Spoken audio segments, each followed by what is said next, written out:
Israel has the right and the obligation to defend itself, and again, to try to make sure that what happened never happens again. No country, not the United States, not anyone else that I can think of, would tolerate the slaughter of its civilians. The fact that it cynically and monstrously, deliberately has people, men, women, and children, as human shields. We will be talking about concrete steps that can and should be taken to minimize harm to men, women, and children in Gaza. And this is something that the United States is committed to. Israel has the right and the obligation to defend itself, and again, to try to make sure that what happened never happens again. No country, not the United States, not anyone else that I can think of, would tolerate the slaughter of its civilians. So we stand behind that, and we stand behind the proposition. But as democracies, the United States, Israel, other democracies have a responsibility to do everything possible to protect civilians who may be caught in harm's way. And this, again, is a crossfire, quite literally, of Hamas's making. The fact that it cynically and monstrously, deliberately has people, men, women, and children, as human shields, puts its command posts, puts its leadership, puts its fighters, puts its weapons, puts its munitions underneath hospitals or even inside them, schools, mosques, makes this incredibly challenging. But we have to rise to that responsibility. And so we will be talking about concrete steps that can and should be taken to minimize harm to men, women, and children in Gaza. And this is something that the United States is committed to. I'm not going to get into the details here, but it's very much on the agenda.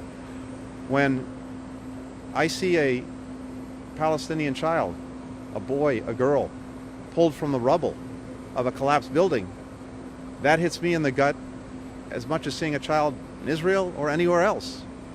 So this is something that we have an obligation to respond to, and we will. Thank you. I wonder if we could get your assessment of the current risk of the spillover in the conflict. Today, Hezbollah has said they've attacked 19 posts along Israel's border with Lebanon. The Houthis said the other day they're entering the conflict.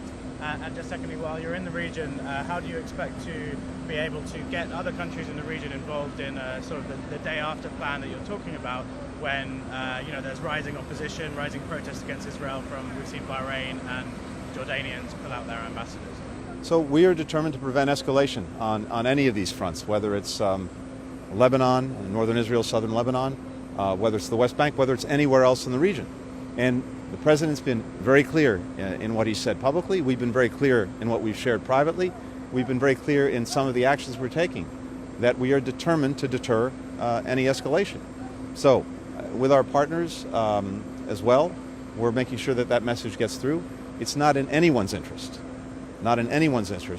for this to escalate. And I think some of the other parties involved actually recognize that. But we're going to work on that every single day. Do you assess that that's happening, though, if these strikes already taking place? What we've seen so far are discrete attacks. We've responded as necessary, including on our forces who are in the region in Syria and Iraq, to prevent the resurgence of ISIL, which also should be in everyone's interest. And you saw the actions that we took in response to that.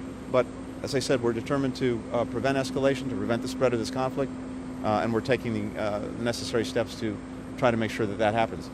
With regard to what comes next, again, I think, understandably, people are very focused on the day of, not just the day after. But we do have to have conversations now about how we can best set the conditions for a durable, sustainable peace, durable, sustainable security for Israelis and Palestinians alike.